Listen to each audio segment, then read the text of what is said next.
नमस्कार दोस्तों, एक बार फिर महाराष्ट्र में बड़ा उलटफेर हो सकता है। शिंदे गुट को बड़ा झटका लग सकता है। जी हाँ, महाराष्ट्र में शिंदे की सरकार बनने के बाद मामला सुप्रीम कोर्ट तक पहुंचा, लेकिन एक बार फिर महाराष्ट्र की राजनीति गर्मा गई है। जहां दावा किया गया है कि शिंदे कैंप से बागी विधायक एक बार फिर उद्धव ठाकरे के पास लौट आएंगे।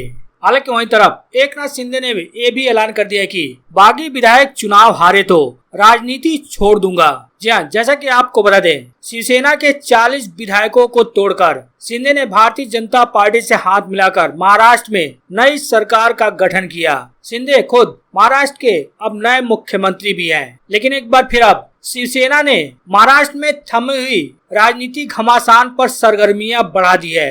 राज्य में नए मंत्रिमंडल विस्तार को लेकर सियासत जहां गर्म है, उससे पहले ही शिवसेना सांसद ने दावा किया है कि आप देखेंगे कि शिंदे गुट और भाजपा के बीच जल्द ही लड़ाई हो रही है। उन्होंने शिंदे भाजपा सभी को यानी भाजपा और बागी विधायकों को मंत्री बनाने का वादा किया है और इसलिए यह एक समस्या होने जा रही है। सांसद विनायक राउत ने यह बात कही। उन्होंने कहा कि अगर उन्हें बागी विधायकों को कोई बर्थ नहीं मिली तो वे उद्धव के पास आ जाएंगे। विनायक राउत ने दावा किया कि शिंदे गुट और भाजपा के बीच जल्द ही विवाद होने वाला है। हालांकि शिवसेना और एनसीपी नेतृत्व का ये मानना है कि भाजपा शिंदे समूह ने जानबूझकर 18 जुलाई को राष्ट्रपति चुनाव के बाद कैबिनेट विस्तार की योजना बनाई है, क्योंकि उन्हें डर है कि जिन्हें मंत्री पद नहीं मिलेगा वे विधायक राष्ट्रपति चुनाव के दौरान अपना गुस्सा दिखा सकते हैं। बता दें, शिवसेना के कई बागी और निर्दलीय विधायक मंत्री बनने के इच्छुक हैं। यही वजह है कि भारतीय जनता पार्टी हलकों में चर्चा यह है कि पहला कैबिनेट विस्तार एक छोटे स्तर पर होगा। इसमें केवल 9 से 11 मंत्रियों को शामिल किया जाएगा। ऐसा इसलिए किया जा रहा है ताकि जिन लोगों को कोई मंत्रालय नहीं मिला है उन्हें अगले दौर में मंत्री बनने की उम्मीद बनी रहे। हालांकि शिवसेना के सांसद विनायक राउत ने जो दावा किया है कि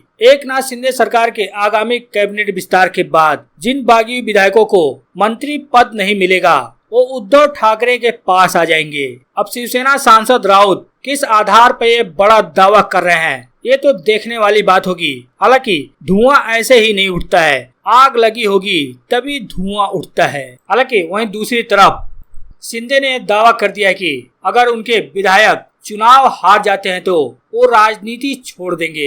एक रैली को संबोधित करते हुए उन्होंने कहा कि मेरे पास 50 विधायक हैं, अगर वो अगले विधानसभा चुनाव में हार जाएंगे तो मैं राजनीति से इस्तीफा दे दूंगा।